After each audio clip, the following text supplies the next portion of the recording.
క్రీస్తును క్రైస్తవ్యాన్ని ద్వేషించి దూషించిన క్రీస్తు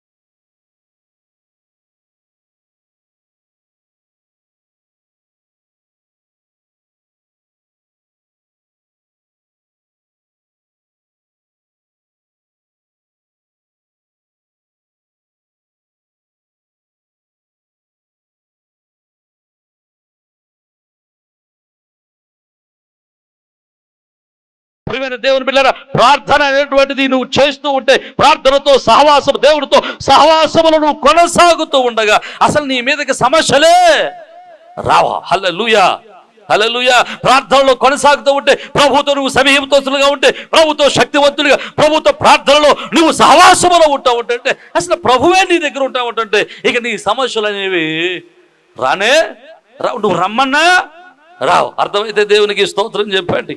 హల్లెలూయా. జాగ్రత్తగా మనం విందాం. ప్రార్థన చేయడం ద్వారా పరిస్థితులు మార్చబడతాయి. ప్రార్థన చేయడం ద్వారా పరలోక సన్నిధి భూమి మీదకి దిగి రాబడుతుంది. ప్రార్థన చేయడం ద్వారా మనము దేవునికి సమీపస్తులం అవుతాం. ప్రార్థన చేయడం ద్వారా మన అవసరతలు ప్రభు మనం చెప్పకపోయినా ఆయన మనల్ని అర్థం చేసుకోగలుగుతాడు. మనం ప్రార్థన చేస్తూ ఉండడం ద్వారా సాతాను కోటలు పడగొట్టగలము. ప్రార్థన చేయడం ద్వారా మన బిడ్డలను దేవునికి ఇష్టలుగా పెంచగలము. ప్రార్థన చేయడం ద్వారా మనము దేవుని కృపకు పాత్రులవగలము. ప్రార్థన చేయడం ద్వారా మనము ఎలా నడవాలో జ్ఞానాన్ని పొందుకోగలం. ప్రార్థన చేయడం ద్వారా దేవుని చిత్తాన్ని తెలుసుకోగలం. ప్రార్థన చేయడం ద్వారా మనము దేవుని కృపను పొందుకుని, ఆయన ఆశీర్వాదం పొందుకుని, కృపలో క్షేమలో క్షేమ స్థితిలో మనము జీవించగలుగుతాము. నువ్వు ప్రార్థన చేసి సంపాదించుకోలేనిదంటూ ఏది లేదా. నువ్వు ప్రార్థన చేస్తే దేవుడు ఇవ్వన్నట్టు లేదా. నువ్వు ప్రార్థన చేస్తే ప్రభు నేను ప్రభు అంటున్నాడు. నువ్వు ప్రార్థన చేస్తే విన్నాను ఎప్పుడని లేదు. నువ్వు ప్రార్థన చేస్తే నేను వింటాను. నువ్వు ప్రార్థన చేస్తే నేను వింటాను. చాలా మంది ప్రార్థన చేయడానికి ఇష్టపడరు. ఎందుకో తెలుసా? వాళ్ళ చేతుల్ని సాతానుడు పట్టుకుని వదలడం లేదా. వారు దేవుని వైపు చేతులు ఎత్తి ప్రార్థన చేయడానికి ఇష్టపడరు. కారణం ఏంటో తెలుసా? వారు చేతుల్ని సాతానుడు ఏం చేస్తున్నాడు? పట్టేసుకున్నాడు. ప్రార్థన చేయడానికి ఇష్టపడరు. ప్రార్థనలో కూర్చోడానికి ఇష్టపడరు. ప్రార్థనలో మోకరించడానికి ఇష్టపడరు. 2 నిమిషాలు ఫాస్ట్గా ప్రార్థన చేసేటప్పుడే ఈ కొన్నోసారి ఎంతమంది అరగంట ప్రార్థన, ఒక 10 నిమిషాలు, అరగంట 10 నిమిషాలు కళ్ళు మూసుకుని ప్రార్థనలు ఎంతమంది ఉండగలరు? కళ్ళు మూసామంటే గంటలు తేలిపోవాలా ఆ ప్రార్థనలో. దేవునికి స్తోత్రం. హల్లెలూయా. ఈరోజు నేను చెప్తున్నాను, నువ్వు ప్రార్థన చేయడం లేదేమో. నిన్ను ప్రార్థనా జీవితాన్ని సాతాడు మృంగేశాడేమో. నీ ప్రార్థనా జీవితాన్ని సాతాడు పతనం చేశాడేమో. నీ ప్రార్థనా జీవితాన్ని సాతాడు విషముతో నింపేసి ప్రార్థన చేయకుండా నిన్ను ఆపివేశాడేమో. సాతానుడి యొక్క ఉద్దేశం ఏంటో తెలుసా? నువ్వు ప్రార్థన చేస్తే దేవునికి ఇష్టడిగా ఉంటావు. ప్రార్థన చేస్తే దేవునికి సమీపస్తుడిగా ఉంటావు. ప్రార్థన చేస్తే దేవుని యొక్క ఆశీర్వాదాన్ని పొందుకుంటావు. నువ్వు ప్రార్థన చేయడం ఆపేస్తే తన జీవితంలో తన కార్యం ప్రారంభించడం మొదలెడదామని చూస్తుంటాడు. ప్రార్థన చేసే ఇంట్లో సాతానుడు ప్రవేశించుట అసాధ్యమా? ఎవడింట్లో సాతానుడు ప్రవేశించలేడు? ప్రార్థన చేసేవాడి ఇంట్లో సాతానుడు ప్రవేశించలేడు. రాత్రి వేళ పడుకున్నప్పుడు ఎంత భయమో మనకి. ఎలగతలకు పడుకున్నావేంట్రా, తిరుగు ఎలగతలు పడుకుంటే ఏమవుతుంది? ఈ భయం మీద వచ్చి పీకెట్టు నొక్కేస్తున్నాడేమో. ఊరే రాత్రి మేటలో వచ్చి కాలు కడుక్కోకుండా వచ్చేసేవేరా. ఏంటదే కాలు కడుక్కో. మీకు విషయం చెప్తాను. నేను ఎక్కడి నుంచి ఒంటరిగా వెళ్ళాలి. నేను ఒంటరిగా వెళ్ళాలి పిల్లకూరు. ఒంటరిగా వెళ్ళేటప్పుడు మా ఇల్లు ఎట్లా ఉంటుందంటే, ఇలా పొడుగ్గా ఉంటుంది, ఇలా గదులు ఉంటాయి, ఇలా హాల్ ఉంటుంది. నేను కాలు కడుక్కోవాలంటే మా ఇంట్లో నుంచి హాల్లో నుంచి చివరికి వెళ్ళి అప్పుడు కాలు కడుక్కోవాలి. ఇంకా అక్కడికి వెళ్ళిన తర్వాత కాలు కడుక్కోవడం ఎదిగాక అసలు మీరైతే చంపేదిరేమో. కింద ఒక ట్యాప్ ఎట్టించుకో కదా, దేవునికి ఇస్తాం. ఎక్కడ ట్యాప్ లేకపోయినా పర్లేదు, ముందర కింద ట్యాప్ ఎట్టించు, కింద కాలు కడుక్కుని. అంటే కాలు కడుక్కుంటే దెయ్యం రాదనుకుంటారు వీళ్ళు. కానీ నెత్తి మీద కూర్చుని చేతుడుతుంది. హల్లెలూయా. నేను నువ్వు దేనికి భయపడక్కర్లేదు. నువ్వు ప్రార్థన అనేటువంటిది ఇంటిలో ఒక ధూపంగా ప్రభువుకు వేయగలిగితే, నీ ఇంటిలో ప్రార్థన ధూపము నిరంతరం ఉండగలిగితే, నీ ఇంటిలో ఎప్పుడు ప్రార్థన అనేటువంటిది ప్రాకారంగా ఉంటే సాతానుడు నిన్ను చూడడానికి కాదు కదా, నిన్ను ముట్టుకోవడానికి కాదు కదా, నీ వైపు కన్నెత్తి చూడడానికి కూడా భయపడిపోతాడా. నీ పిల్లల్ని, నీ కుటుంబాన్ని, నీ భర్తను, నీ భార్యను సాతానుడు పట్టి పీడిస్తున్న కారణము నీ ఇంటిలో ప్రార్థన లేదా? వాడిని ఇంట్లో ప్రవేశించడానికి ముందు గుండా చేసే పని ఏంటంటే ప్రార్థన లేకుండా చేసేయటం. ఈరోజు నీ జీవితంలో ప్రార్థన ఆగిపోయిందేమో. ప్రార్థన ఆగిపోయిందంటే ఆటోమేటిక్గా నీ కోటలు కూడిపోతున్నాయని అర్థం. నీ కోటలు కూలిపోతున్నాయంటే ఆటోమేటిక్గా శత్రువు లోపలికి ప్రవేశించేస్తున్నాడు అని అర్థం. ఇప్పటికే గమనించుకోండి, మీ కుటుంబంలో సమాధానం పోయింది, మీ కుటుంబంలో ఆశీర్వాదం పోయింది, మీ ఇంటిలో సమాధానం కోల్పోయారు. మీ పిల్లలు మీ మాట వినలేదు, నీ భర్త నీ మాట వినలేదు, నీ భార్య నీ మాట వినలేదు, నీ ఆర్థిక పరిస్థితులు కృంగిపోతున్నాయి. కారణం ఏంటి తెలుసా? నీ కోటలు పగిలిపోయాయి, ప్రార్థనా ప్రాకారం పగిలిపోయింది. సాతానుడు ఆ ప్రాకారం దాటుకుని ఇంటిలోకి వచ్చి నిన్ను అతలాకుతలం చేస్తూ, నిన్ను నాశనం చేస్తూ, నిన్ను కృషింపజేయడానికి వాడి ప్రయత్నాలను నీ మీద చేస్తా ఉన్నాడు. ఈరోజు మనం ప్రార్థనా ప్రాకారం కట్టుకోగలిగితే, ప్రార్థన చేయగలిగితే దేవుడు నీ కొరకు క్షేమ స్థితిని అనుగ్రహించుటకు ఆయన సమర్థుడు. మరి సాతానుడు ఎట్లా పోతాడు? ఇప్పుడు చెయ్యి పట్టుకున్నాడు కదా, చెయ్యిని పట్టుకున్నటువంటి పౌలు గారు ఏం చేశాడు? వదిలేయమ్మా వదిలే అన్నాడా? గట్టిగా పెట్టి ఇదిపితే అప్పుడు పోయింది. ఈరోజు ప్రార్థనలు ఏమైనటువంటి సాతానుడు నిన్ను పట్టుకుని పీడిస్తూ ఉండగా ఈరోజు నువ్వేం చేయాలి తెలుసా? యాకోబు అంటున్నాడు, అపవాదులు ఎదిరించి వాడి యుద్ధ నుండి పారిపోతాడు. అర్థమైతే దేవునికి స్తోత్రం చెప్పండి. హల్లెలూయా. వాడిని ఏం చేయాలట? ఎదిరించాలా. కానీ మనం ఏం చేస్తాం? నేను అంటున్నాను ఈ మాట నన్ను చెప్పనమాట. దురాత్మలు నిన్ను పట్టి పీడిస్తున్నాయి. నిన్ను జీవితంలో ప్రార్థన లేదు అంటే నీ జీవితంలోనికి దురాత్మలు ప్రవేశిస్తాయి. నీ జీవితంలోనికి దురాత్మలు ప్రవేశించడానికి, నీ జీవితాన్ని పతలకుతలం చేయడానికి సాతానుడు చేసే మొట్టమొదటి ప్రయత్నము నిన్ను ప్రార్థన చేయకుండా ఆపేయడం. నువ్వు ప్రార్థన చేయకుండా ఆపేయడం అంటే విధించాలా, సాతాన్ని ఎదిరించాలా. ఎలా ఎదిరిస్తావు? అది చెప్తే మాట అంటే వెళ్ళా. ప్రభు అన్నాడు ఎదిరించావు, యేసు నామములో పొమ్మన్నాను అంటే అది పోవాల్సిందే. హల్లెలూయా. నేను అంటాను, చాలా మంది ఏం చేస్తారంటే దెయ్యం పట్టుకున్న వెంటనే, లేకపోతే ఏదో సమస్య వచ్చిన వెంటనే, పాస్టర్ గారు అక్కడ ఉన్నారు పిల్లలు రా బాబు అంటాడు. మా సంఘస్థులకి ఏం చెప్తాను, మీకు అదే చెప్తున్నాను. అసలు పాస్టర్ గారి దగ్గర కలిసిరే బాబా. విశ్వాసం చూస్తే దెయ్యం పారిపోవాలి. అర్థమైతే ఒకసారి చెప్పండి గట్టిగా. మన విశ్వాసం ఎట్లంటే అయ్యి బాబా, మనం దాడి చూసి మనం భయపడిపోతాం. మన విశ్వాసం, మనమంతా బలమైన విశ్వాసులు. మళ్ళీ దేవునికి స్తోత్రం. చెప్పంటారా మీ విశ్వాస కబుర్లు చెప్పంటారా అంటే కట్టలు తెగిపోతాయి. ఏంటనుకున్నా, నేను ప్రార్థన చేస్తే ఏంటి అనుకుంటున్నా, అప్పుడే దెయ్యం పట్టుకుని ఎలా తీసుకురావాలి. ఆడు విశ్వాసం ఏంటో తేలిపోతుంది. నేనంటే దాన్ని ఈ మాట నన్ను చెప్పినామండి, ఎదిరించు సాతాన్ని ఎదిరించు. నిన్ను ప్రార్థన చేయకుండా ఆపివేస్తున్న సాతాన్ని ఎదిరించాం. నిన్ను ప్రార్థన లేకుండా చేస్తున్నటువంటి సాతాన్ని ఎదిరించాం. నిన్ను ప్రార్థనలో కూర్చోకుండా చేస్తున్న సాతాన్ని ఎదిరించాం. ప్రార్థనలో మోకరించకుండా చేస్తున్న సాతాన్ని ఎదిరించాం. నిన్ను ప్రార్థనలో నోరు తెరవకుండా ఆపేస్తున్న సాతాన్ని ఎదిరించాం. ఎదిరిస్తే వాడు నీ యుద్ధ నుండి ఏం చేస్తాడు? అర్థమైతే బిగ్గరగా దేవునికి స్తోత్రం చెప్పా. హల్లెలూయా. వాడు నిన్ను పాడు చేయడానికి, నీ జీవితాన్ని నాశనం చేయడానికి, నీ కుటుంబాన్ని నాశనం చేయడానికి, నీ కుటుంబాన్ని పాడు చేయడానికి వాడు నిన్ను ప్రార్థన చేయకుండా ఆపేస్తుంటే నువ్వేం చేస్తున్నావు అంటే, ఓన్లే ప్రార్థన లేకపోయినా పర్లేదని ఏదో వృథాభక్తితో చేస్తున్నట్టుగా చిన్న చిన్న ప్రార్థన చేసి ముగ్గురు చేస్తున్నావు. ఏదో చేయాలని చేస్తున్నావు. దానివల్ల నీ జీవితంలో ఏం మార్పు రాదు. అర్థమవుతున్న వారు దేవునికి స్తోత్రం చెప్పండి. ఈరోజు నీ మాట చెప్పనివ్వండి. సాతానుడు అపవాది ఆ యొక్క పౌలను పట్టుకున్నటువంటి సర్పము ఆ చేతిని పట్టుకుని వదలలేదా? ఈరోజు నిన్ను వదలలేదు పాపము లేదా పాము, ఆ సర్పము. ప్రార్థన చెయ్యనివ్వని ఆ సర్పము యేసు నామములో ఈరోజే మిమ్మల్ని విడిచిపెట్టి పోవును గాక. మీరు ప్రార్థనాత్మను పొందుకుందురుగాక, ప్రార్థన శక్తిని పొందుకుందురుగాక, అపవాదులు ఎదురించు శక్తిని పొందుకుందురుగాక. ఈరోజు మిమ్మల్ని ప్రార్థన చేయకుండా ఆపివేస్తున్న ప్రతి దురాత్మంధకార శక్తులు లేవగురుగాక. మరొక చేతిని గురించి మనం చూద్దాం. చేతితో మనం కూడా ఏం చేయగలం అంటే, యెజరా గ్రంథంలో 4:17 చక్కటి మాట ఉంటుంది. వాళ్ళు ఒక చేతితో పని చేస్తూ మరో చేతితో ఆయుధాన్ని పట్టుకున్నారట. అంటే వారు ఏం చేస్తున్నారంటే చేతితో పని చేయటం మొదలెట్టారు. ఈ విషయాన్ని కొద్దిగానే చెప్తాను, పెద్దగా వివరించడానికి అవకాశం లేదు. కొద్దిగా ఈ మాటలు చెప్పి నేను ముగిస్తాను. చాలా మందికి పని చేయడం ఇష్టం ఉండదు. కష్టపడడం ఇష్టం ఉండదు. వీళ్ళకి ఎట్లాగా అంటే ఇంటికాడ కూర్చొని ఉంటాం, ఆదాయం రావాలి. ఇంటికాడ కూర్చొని ఉంటాం, డబ్బులు రావాలి. శుభ్రంగా స్నానం చేసి, ప్యాంట్లు వేసి, టీషర్ట్లు వేసి, సెంటర్లో బల్లల దగ్గర కూర్చొని బల్లలు ఉంటాయి కదా, ఈ మధ్య బల్లలు వేస్తున్నారు లేదు, ఆ బల్లల మీద కూర్చుని ఆ బల్లల మీద రొంగంతా నాశనం చేస్తారు, ఆ సిమెంట్ అంతా అరగొట్టేస్తారు. ఏం చేస్తున్నారు అంటే కొంతమందిని, బాబు ఏం చేస్తున్నావు నాయన అంటే, నేను ఖాళీ అండి, ఇది పెద్ద ఉద్యోగుడికి నేను ఈ మాట చెప్పను వాడు. ప్రభు నిన్ను ఆశీర్వదించాలనుకుంటున్నాడు, కానీ ప్రభు నిన్ను ఆశీర్వదించాలి అంటే, ప్రభు నిన్ను ఘనపరచాలంటే, నీ జీవితంలో నువ్వు ఉన్నతమైన స్థితికి వెళ్ళాలి అంటే నువ్వు ఖాళీగా ఉంటే ఆశీర్వదించబడవు అబ్బాయి. You have to work. దేవునికి వాక్యం చెబుతుంది, నువ్వు పని చేస్తే ఆ పనిని నేను ఆశీర్వదిస్తాను. దేవునికి స్తోత్రం. చెయ్యి, వ్యాపారమే చేస్తావో, ఉద్యోగమే చేస్తావో, మరొక పని చేస్తావో, ఏ పని చేస్తావో చెయ్యి. కానీ సాతానుడు మనల్ని ఏం చేస్తున్నాడు తెలుసా? పని చెయ్యకుండా మనలోడికి సోమరితనం అనేటువంటి విషయాన్ని ఎక్కిస్తున్నాడు. ఈరోజు ఇక్కడ కూర్చున్నటువంటి మీ కుటుంబాల్లో మీ బిడ్డలు కూడా సోమరిపోతులైపోయారు, సోమరి వాళ్ళ తిరుగుతున్నారు. పని చేయడం లేదో, పని చేయకుండా డబ్బులు సంపాదించాలి, అడ్డదారుల్లో డబ్బులు సంపాదించాలని చూసేవారు చాలా మంది ఉన్నారు. వాక్యం చెబుతుంది, యోబును దేవుడు ఆశీర్వదించాడు. ఎట్లాగా ఆశీర్వదించాడు తెలుసా?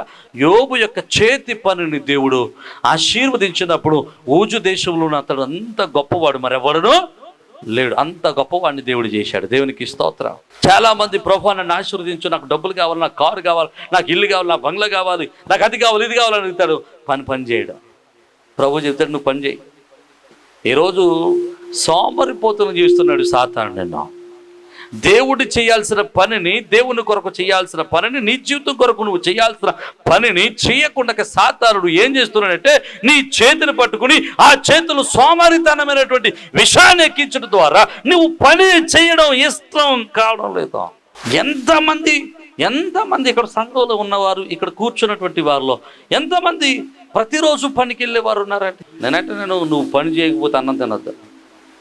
బైబిల్ చెప్పేది నేను కాదు, నువ్వు పని చేయకపోతే అన్నం తినొద్దు. నేను ఇంకో మాట కూడా చెప్పినామండి, అక్కడ ఉన్నటువంటి ఎజ్రా కాలంలో ఉన్నటువంటి ప్రజలు ఏ పని చేస్తున్నారో తెలుసా? యెరూషలేము ప్రాకారాన్ని కడుతున్నారు, దేవుని పనిని చేస్తున్నారు. దేవుని పనిని చేయడానికి వారు చేతులెత్తి పని చేస్తూ ఒక చేత్తో పని చేస్తున్నారంట, మరొక చేత్తో ఆయుధాన్ని, శత్రువుని ఎదిరించడానికి ఆయుధాన్ని పట్టుకున్నారు. హల్లెలూయా. ఈరోజు పరిచర్య చేయడానికి ఎంతమంది ఇష్టపడతారండి? సంఘంలో పరిచర్య చేయడానికి ఎంతమంది ముందుకు వస్తారండి? పరిచర్య చేయడానికి ఎంతమంది తమ యొక్క నడుము వంచుతారండి? భక్తుడైనటువంటి సొలొమోను అంటాడు, నీ చేతికి పని వచ్చినప్పుడు, పని చేయగలిగిన సామర్థ్యత నీ దగ్గర ఉన్నప్పుడు శక్తి లేకుండా పని చేసే అంటాడు. దేవునికి స్తోత్రం. దేవుని పని చేసినప్పుడు, దేవుని కొరకు పరిచర్య చేసినప్పుడు శక్తికి లోపం లేకుండా పరిచర్య చేయి, దేవుని పని చేయి. హెబ్రీయులకు రాసిన పత్రికలో అపోస్తలుడు పౌలు అంటాడు కదా, నువ్వు చేసిన పరిచర్యను, నువ్వు చూపిన ప్రేమను మర్చిపోవడానికి దేవుడు అన్యాయస్తుడు కాదు. హల్లెలూయా. ఏ రోజు దేవుని పని చేయం కానీ దేవుడు మన పని చేయాలి, మా పని చేయాలి అనుకుంటున్నావు. ఈరోజు నువ్వు దేవుని పని చేస్తే, నువ్వు దేవుని కొరకు కష్టపడితే, నువ్వు దేవుని కొరకు శ్రమ పడితే, నువ్వు దేవుని కొరకు నడుమ వంచగలిగితే దేవుడు ఖచ్చితంగా నీ పనిని ఆశీర్వదిస్తాడు. నీ చేతి పనిని దేవుడు ఆశీర్వదిస్తాడు. నీ చేతి పనిని నూరంతలుగా ఫలభరితంగా మారుస్తాడు.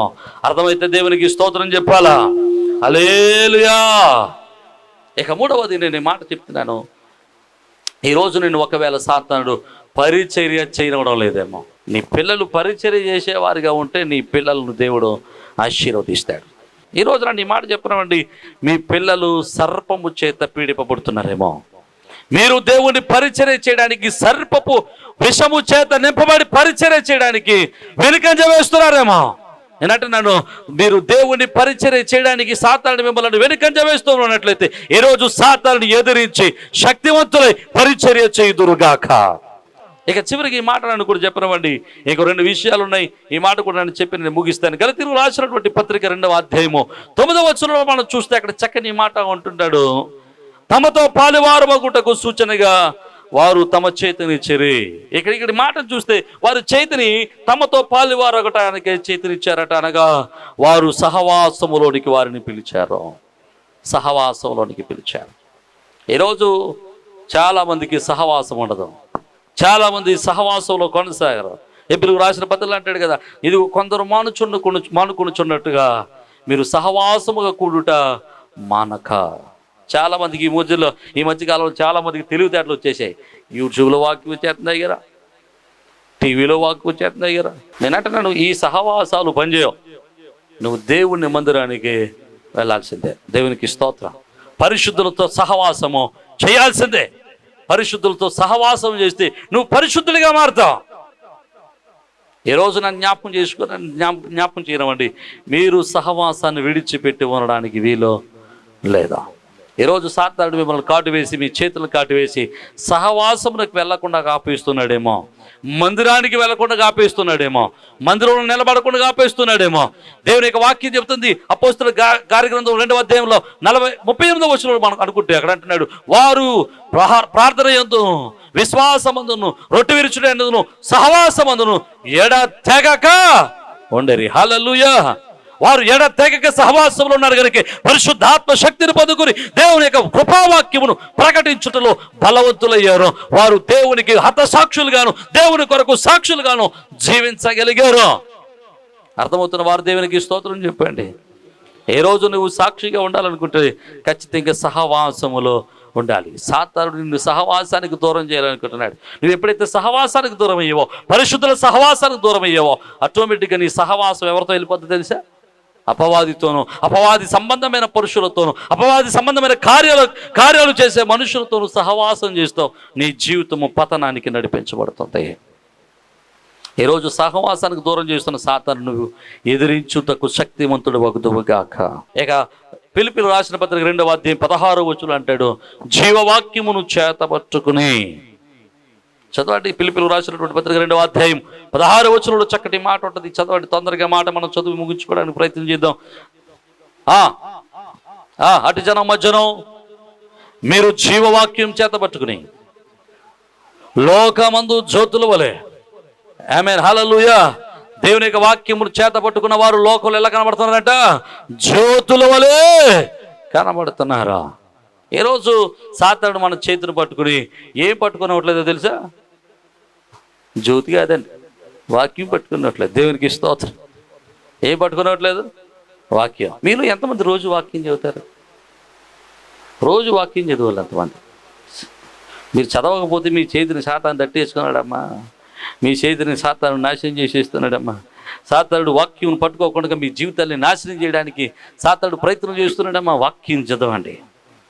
రాబోతున్న దినాల్లో కొన్ని దినాలకి మీకు వాక్యం దొరకపోవచ్చు, బైబిల్ దొరకపోవచ్చు, వాక్యం వినడానికి దొరకపోవచ్చు, చదవడానికి కూడా దొరకపోవచ్చు.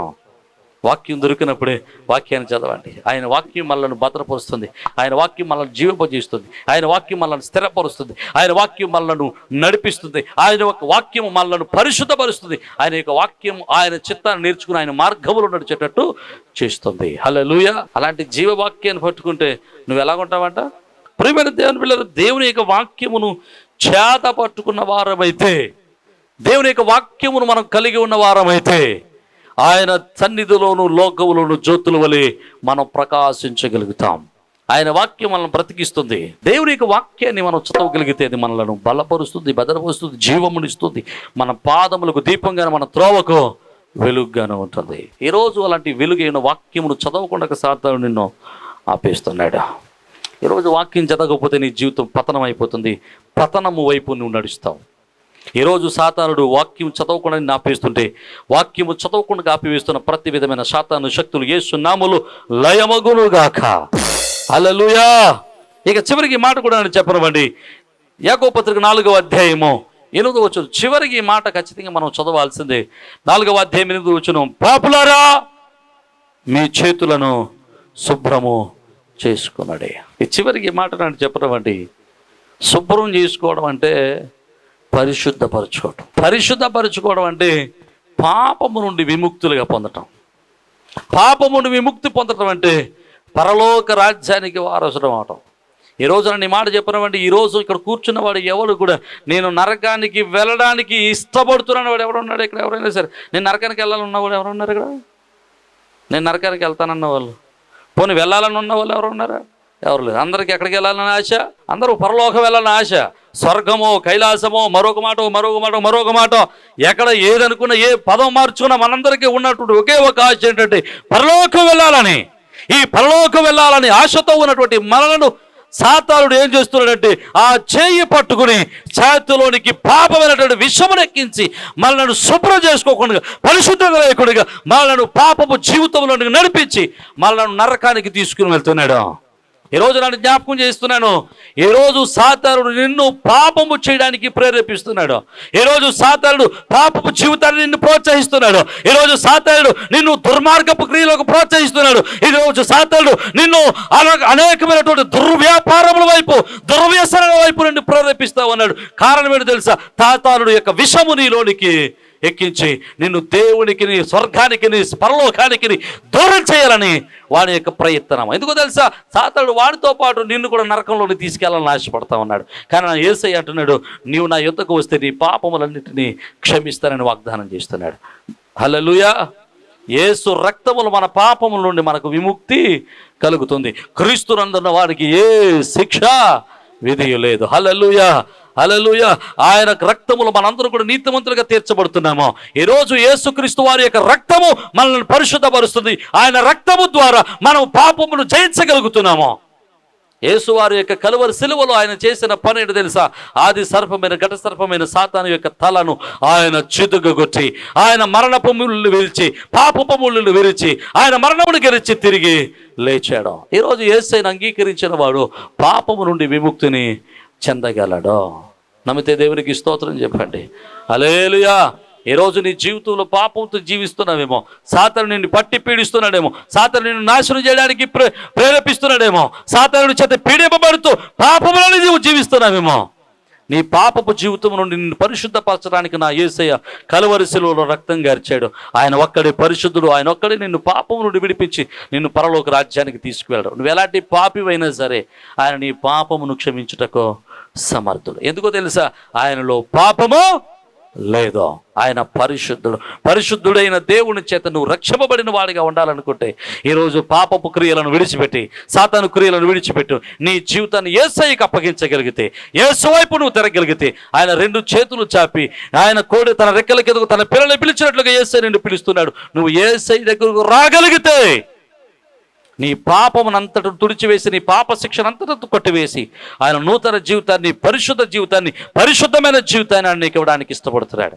ఈరోజు ప్రియమైన దేవుని బిడ్డ, ఇక నువ్వు సాతాను కోరల్లో ఉండిపోయి, సాతాను విషములో ఉండిపోయి, పాపపు కోరల్లో ఉండిపోయి, పాపపు విషముతో ఉండిపోయి, నువ్వు ఇక పాపపు కోరల్లో ఉండి పాపపు చేత నల్లగొట్టబడుతూ పాపపు శిక్ష చేత భరింపబడుతున్నావేమో. ఈరోజు నీ పాపపు శిక్ష అంతటి విడిపించడానికి నా యేసయ్య ఈ లోకానికి వచ్చాడు. నా యేసయ్య పిలుస్తున్నాడు. నువ్వెంతటి పాపువైనా, ఎంతటి దుర్మార్గుడువైనా, ఎంతటి అతిక్రమములు చేసిన వాడువైనా, ఎంతటి పాపపు శిక్షలను ఉన్నా నీ పాపమునంతటిని కొట్టివేసి, నీ పాపమునంతటి తొలగించి ఆయన నిన్ను పరిశుద్ధపరచడానికి నా యేసయ్య నిన్ను పిలుస్తున్నాడు. ఈరోజు నువ్వు యేసయ్య దగ్గర రాగలిగితే నిన్ను పరిశుద్ధపరుస్తాడు. నీకున్న అసమాధాన స్థితిని తొలగిస్తాడు. నీకున్నటువంటి దోషమును తొలగిస్తాడు. నీకున్న రోగమును తొలగిస్తాడు. నీకున్న నరకపు బాధలను తొలగిస్తాడు. నువ్వు పరిశుద్ధపరచబడి నువ్వు క్రీస్తును పోలిన వాడివై పరలోక రాజ్యానికి వారసుడు అవుతావు. ఈరోజు మరి సాతాను నీ చేయి పట్టుకుని వేలాడుతావు అన్నప్పుడు వాడిని విదిలించుకుని యేసయ్య దగ్గర రాగలవా? నువ్వు యేసయ్య దగ్గర రాగలిగితే ఇదే అనుకూల సమయము, ఇదే రక్షణ దినము. ఈరోజు ప్రియమైన దేవుని బిడ్డల వాక్యం వింటున్న వారులరా, మీలో ఈరోజు ఈ సాతానుడు ఎక్కడ పట్టుకుని మిమ్మల్ని వేలాడుతున్నాడు నాకు తెలియదు. ఎక్కడ సాతానుడు మిమ్మల్ని పాడు చేస్తున్నాడో నాకు తెలియదు. దేవుని యొక్క ప్రేమ పరిచర్య చేయడంలో సాతానుడు మిమ్మల్ని పట్టి పీడిస్తున్నాడేమో. ప్రార్థన చేయడంలో మీరు ప్రార్థన చేయకూడగా సాతానుడు ఆపేస్తున్నాడేమో. పరిచర్య చేయకూడగా ఆపేస్తున్నాడేమో. దేవుడి సహవాసం కూడా ఆపేస్తున్నాడేమో. వాక్యం చదవకుండా ఆపేస్తున్నాడేమో. లేకపోతే పాపమును విడిచిపెట్టి దేవుడి సన్నిధికి రాకూడగా మిమ్మల్ని సాతానుడు ఆపేస్తున్నాడేమో. ఈరోజు సాతానును విదిలించుకుని we have to shake your hand. నీ చేతిని విదిలించి, సాతానుని విదిలించి నువ్వు రాగలిగితే ఈరోజు దేవుడు నీ జీవితమును మార్చి అందరిని ఎక్కించగలడు. ఆశీర్వాదమునకు నిన్ను వారసునిగా చేయగలడు. ఆయన కృపకు నిన్ను వారసుని చేయగలడు. ఈరోజు యేసయ్య దగ్గర రావడానికి నువ్వు ఇష్టపడితే, ఈరోజు నిన్ను ఏదైతే సాతానుడు ఎక్కడైతే ఆపేస్తున్నాడో అక్కడ సాతానుని ఎదిరించి నువ్వు దేనికి రాగలిగితే మోకరించి మనం ప్రార్థన చేద్దాం. ఈరోజు ఎక్కడ నువ్వు సాతానుని నిన్ను ఇబ్బంది పెడుతున్నావు నాకు తెలియదు. ప్రార్థన చేయకుండా ఆపేస్తున్నాడేమో. ఈరోజు ప్రభువా నన్ను ప్రార్థన చేయకుండా సాతానుడు ఆపివేస్తున్నాడు. ఈరోజు నేను ప్రార్థన చేయడానికి నేను ఇష్టపడుతున్నాను. ఈరోజు నా ప్రార్థనా జీవితాన్ని తిరిగి ప్రారంభిస్తాను. నా ప్రార్థనా జీవితాన్ని నేను తిరిగి ప్రారంభిస్తాను. ఇప్పటి వరకు ప్రార్థన చేయకపోయినా పర్లేదేమో అనుకున్నాను. కానీ ప్రార్థన చేయకపోవడం సాతానుడు పెట్టినటువంటి భ్రమ. సాతానుడు నన్ను ప్రార్థన చేయకుండా ఆపేస్తున్నాడు నాకు తెలియలేదు. ఈరోజు ప్రార్థన చేయడం నేను నేర్చుకుంటాను. ఈరోజు నుంచి ప్రార్థన చేయడం మొదలు పెడతాను.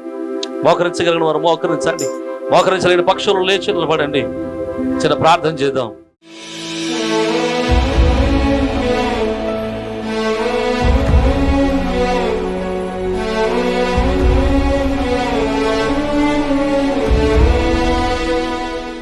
పరిశుద్ధుడును కృప కలిగిన తండ్రి, శివాధిపతి మీకు వందనాలు, స్తోత్రాలు. ఆయన ప్రభావికుడు ఉన్నటువంటి వారిలో అయా ఈ రోజు నీ వాక్యాన్ని విన్నాం నాయన. ప్రార్థన మాలో ఎందుకు కొలువుతుందంటే సాధుడు మమ్మల్ని ప్రార్థన చేయకుండా ఆపేస్తున్నాడు. అలాంటి పౌలు యొక్క చేతులు పట్టుకుని వెళ్ళాడుగా నీ సముఖం వైపు మేము చేతులు ఎత్తుకున్నట్లు, నీ సముఖం వైపు మా చేతులు ఎత్తి ప్రార్థించకూడనట్లు సాతాడు ప్రభు మా చేతులు పట్టుకుని తన విషయములకు వెళ్ళగొక్కుతూ అయ్యా మమ్మల్ని ప్రార్థన చేయకుండా ఆపేస్తున్నాడు. అయ్యా ఈరోజు సాతాను ఎదిరించి ప్రార్థనా వీరులుగా ఉండడానికి మేము ఇష్టపడుతున్నాం.